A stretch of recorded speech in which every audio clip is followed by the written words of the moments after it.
선배님이 데드라인을 정해주지 않으셨어요. 제가 음악을 들어야 능률이 좀 올라가는 편이라서요. 이모티콘 쓸까 말까 고민하고. TMI가 뭐야? Too much information의 약자인데요. 선배인 건지 아님 꼰대인 건지.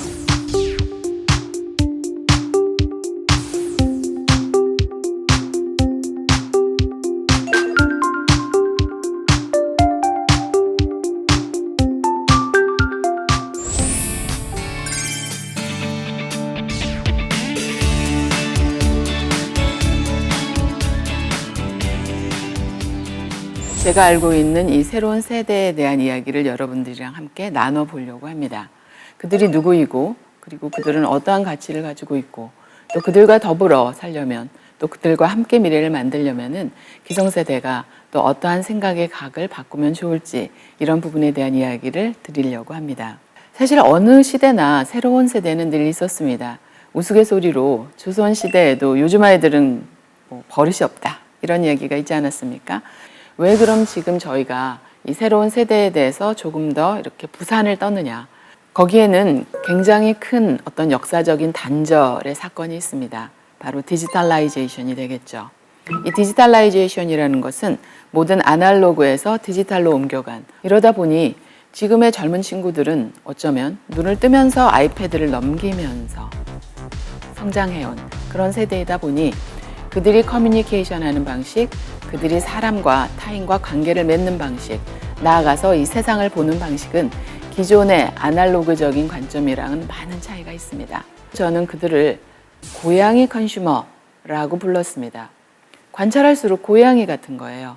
굉장히 개인적인 가치를 중요시 여기고 주인이 온다고 해도 섣불리 막 달려나가서 반기기보다는 멀찌감치 서서 좀 관찰을 하면서 자기만의 좀 각을 세우고, 그러다가도 어느 한 면에 이렇게 꽂히면 아주 커다란 덕질을 할 수 있는 어떤 충성심을 발휘하는 그런 모습들, 이러한 모습들이 지금 세대와 굉장히 닮아 있지 않나라는 생각을 해서 비유적으로 지금 세대를 K-컨슈머라고 부르기도 했습니다. 사실 디지털의 세상은 시공간의 경계를 무너뜨렸습니다.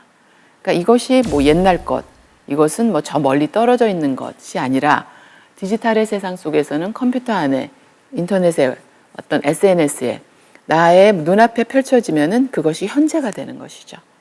그러다 보니 과거 것을 소환하는 것에 굉장히 익숙해졌고 편해졌고, 공간적인 면에서도 멀리 떨어져 있는 사람이 아니라 마치 내 옆에 있는 사람보다도 더 가깝게 느끼면서 SNS를 통해서 나의 취향을 공유하고 나와 더 큰 동질감을 느끼게도 된 것입니다. 과거의 입맛, 흑임자라든지 옛날 할머니들이 좋아하시던 입맛들이 적극적으로 반영이 된다라든지, 을지로가 다시 힙지로로 부활을 한다든지, 과거에는 좀 활동을 하다가 이제는 뜸해진 어떤 가수가 지금 보니까 굉장히 쿨하다. 이러한 모든 활동들이 그것이 언제 것, 어느 지역 것 이렇게 구별되는 것이 아닌 디지털 세상이기 때문에 시공간이 없이 내 눈앞에만 나타나서 좋으면 현재가 되는 그런 현상을 보이고 있습니다. 멀티페르소나 또는 저희가 부캐라는 표현을 많이 쓰고 있죠. 그러니까 한 사람이 사실은 가지고 있는 우리의 정체성이 사실은 다양하지 않습니까? 저도 마케터로서의 정체성도 있고, 또 엄마로서의 정체성도 있고, 또 친구들 사이에서는 또 친구들 간에 어떤 보이는 모습도 있을 것이고, 그때그때마다 제가 보이는 톤 앤 매너는 좀 달라질 것입니다. 근데 이러한 부분들이 어떤 개인의 또는 어떤 브랜드에 나가서 어떤 회사에 굉장히 매력으로 작용하고 있다라고 말씀드릴 수가 있겠어요. 보통 우리가 평균 한 7, 8개 현대인들이 SNS 계정을 갖고 있다고 합니다. 근데 그 계정마다 저희가 보여지는 모습들이 좀 살짝 다릅니다. 이 계정에서는 회사 사람들이 다 봐도 되는 모습만 보이고, 이 계정에서는 회사 사람들이 아니라 오직 친구들 몇 명만 봐야 되는 모습, 또 이 모습에서는 내가 누군지 밝히지 않으면서 그냥 대중들이 나를 이렇게 좀 봤으면 좋겠다라는 컨텐츠가 실리기도 합니다.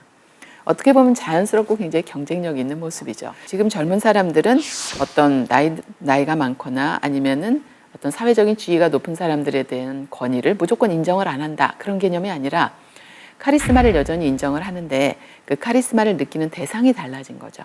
그 사람이 갖고 있는 컨텐츠 또는 그 사람이 제시하고 있는 어떤 의견, 아니면 그 사람이 보여주는 라이프 스타일이 내가 지금 갖고 있는 가치와 일맥상통하고 그것을 내가 따라하고 싶다라고 하면은 그것이 권위가 되는 것입니다.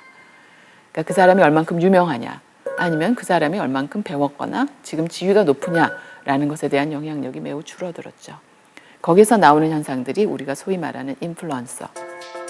인플루언서는 굉장히 동년배가 되고 있기도 하고요. 굉장히 많은 사람들이 그 사람의 의견에 귀를 기울이고.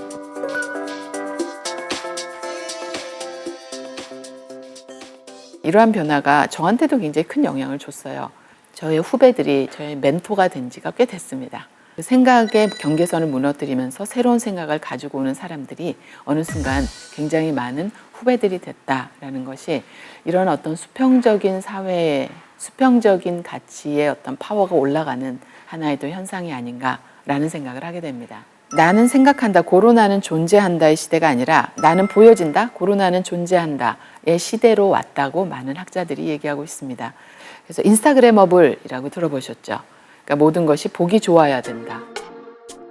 그것이 인스타그래머블 해야만 많은 사람들이 그것을 인정하고 그것이 진정한 가치가 된다라는 의미인데요.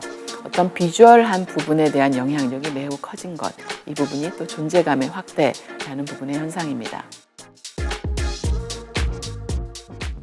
지금 세대의 어떤 조직 안에서의 행동이라든지 욕구를 연결해서 살펴본다라고 하면은 나의 존재가 작은 일이라도 좀 드러나는 것에 대한 그런 강박들이 있죠.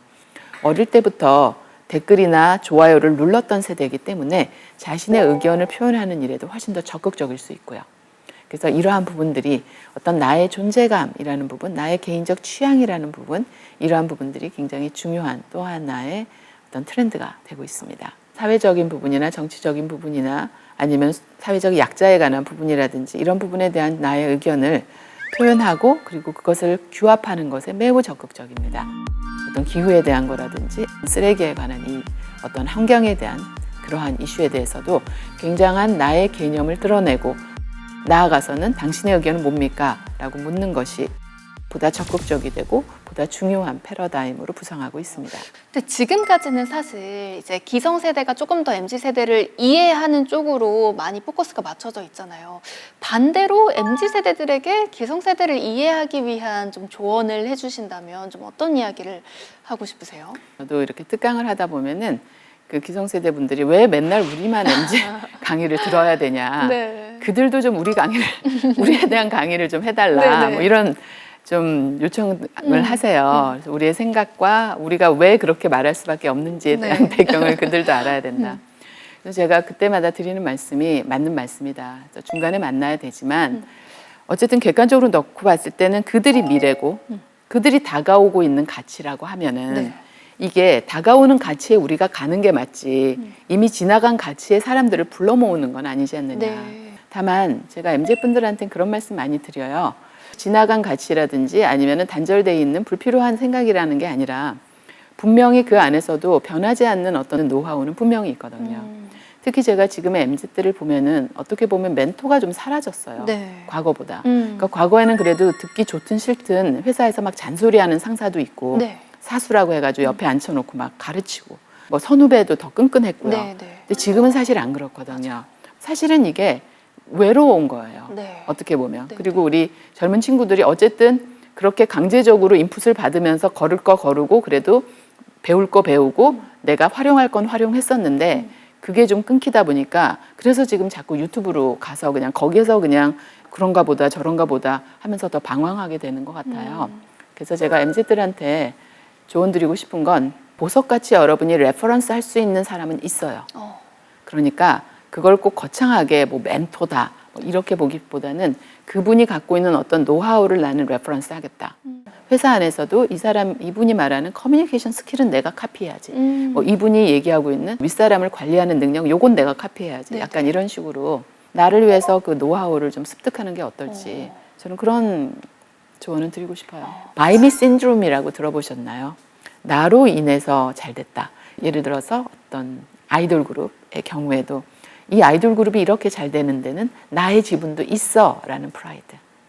이 회사의 이 브랜드가 이렇게 잘 되는 거에는 아주 작지만 나의 지분도 이렇게 들어가 있어 라는 바이미 신드롬이 지금 세대가 자신에 대해서 가장 갖고 싶어하는 그것이 어떤 경제적인 보상이나 아니면은 뭐 사회적으로 떠들썩한 레코그니션이 아니더라도 굉장히 갖고 싶은 어떤 하나의 리워드일 수 있습니다. 이러한 방법을 통해서 그들이 갖고 있는 능력, 그들이 갖고 있는 열정을 저희가 10분 활용하고 발휘할 수 있게 할 수 있을 것 같습니다. 오늘 강의는 여기까지 마무리하도록 하겠습니다. 감사합니다.